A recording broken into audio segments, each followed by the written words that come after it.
hello po sa inyong lahat na nakikinig kay Mother Paling.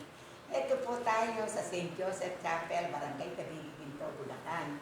Ang aking pong pagdalaw sa inyo ay isang pagmamahal at pag-aalaala ng kaganapan sa buhay. Di po ba sinasabi ko sa inyo, huwag kayo basta-basta nagpapakemo, huwag kayo basta-basta nagpapa-opera, at saka yung biopsy, pag-aralan muna nyo mabuti kung ano yung at karapat-dapat. Kasi iyan ang lagi kong paalala sa inyo. Kasi pag nabiopsy na kayo, nakain mo na kayo, wala na ang magagawa. Kagaya pag po sa bato, na dialysis na, wala na rin po. Kasi tama na po kayo. E dahil ngayon po, kung ako may madadaanan na naman sa araw ng June 21, 2026, meron na naman po akong puntos na masasabi sa inyo. Kasi po, ito po ang nangyari sa akin ngayong araw na ito. Ayan. Ito po ang nakuha ko sa Mayoma. Ito po, palakpakan nyo. Ito po, ito, akin na pa yun. Asan yung, ito pa po, nalinis ko po ito. Ayan na pa yun. Okay? Tingnan nyo po ito, na sumasakit po ang balakang, sumasakit po at hindi na po kayang ipaliwanag ang lahat.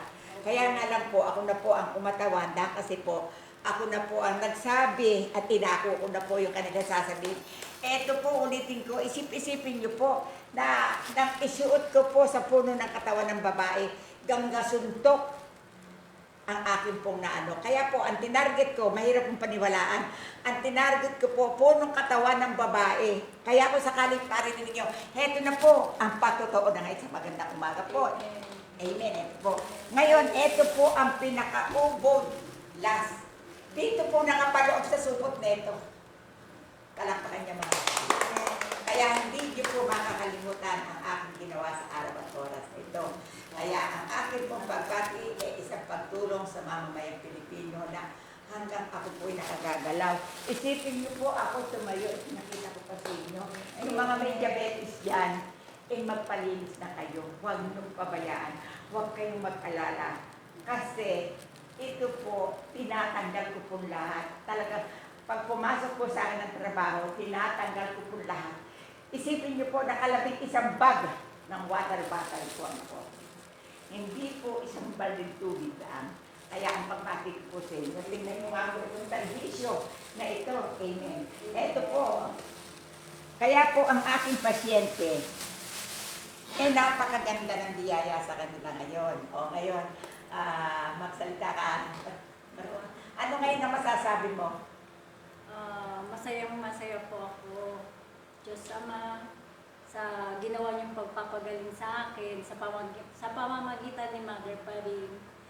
Bless na bless po talaga ako. Salamat sa bagong buhay.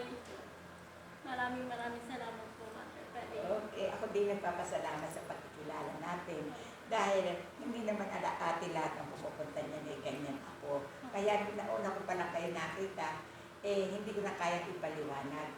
Hindi ang paggagamot dito, hindi sa pamamagitan ng pera.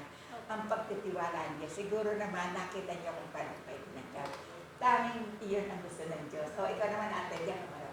Ano masasabi mo sa pagkakita mo sa akin ngayong araw nito? Ako din po, gusto ko po mag-thank you kasi first time ko naman po talaga pumunta at makilala ko pa. Actually, hindi po talaga kita kilala Mother Paling. Kasi sabi ko pa nga kanina, hindi ako mahilig po manood ng mga live. Pero nung nakita po kita, lalo nung kita kong nagtawas ka po, talagang nakaramdam po ako ng kilabot po. Kasi simula sa paa hanggang sa ulo ko nga po. Yung tumatayo yung balahibo po. So, yes po. So, ibig sabihin po, andito talaga siya sa loob. Thank you. Yung presensya niya, tsaka yung pakiramdam ko nanday, parang katabi ko siya. Okay. Maniwala po kayo, lalo po yung pagtatawas ko ng letter kay Jesus at ipakikita ko po sa inyo sa araw at oras na ito. Talaga pong depende po sa tao ang sinasabi. Anak, kunin mo nga yung tawas ko yan. Thank you po, Mother. In case mo po nila. Amen. Ako na kami.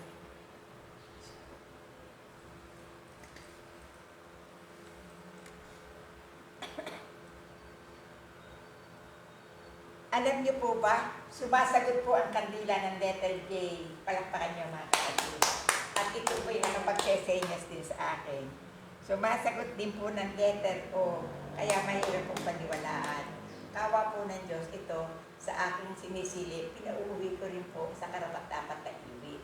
Kaya kung sakali man po, nagpakita ko sa inyo ng biyaya ng June 21, 2026, tanging ang Diyos na po nakakaalam. Kaya kung kayo pupunta dito, may diabetes, may prostate, may colon, at lalo-lalo na po yun sa bato. Alam niyo po ba, kaya po ako nagkakaganito sa liwanag ng kandilang ito. Ang nais ko po, huwag kayong ma-dialysis. Kasi po, pag dinayalisis kayo, pan-lifetime na yun, at saka napakahirap po ng pera at sakit ng katawan. Hindi po ba kayo nagagalak sa aking paliwanag nito na pinagsisikapan araw-araw? Basta po kayo na rin ang bahala sa paniniwala. Ano words yung nalawa? Ano masasabi niyo ngayon? Magwawakas na aking sasalita. Blessed po and thankful po. Yes po. Very grateful po and thank you Lord. Thank you.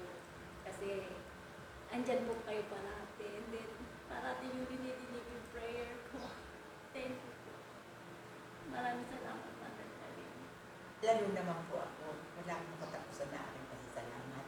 At sana po, yung mga taong matutulungan ko, hindi po ba napakaganda na sa katandaan ko na ito, napakarami ko pa pong mga nagiging kakilala na namin bilang sila sa puso ko. Kaya kung sakali man po, sana kayo din mabilang.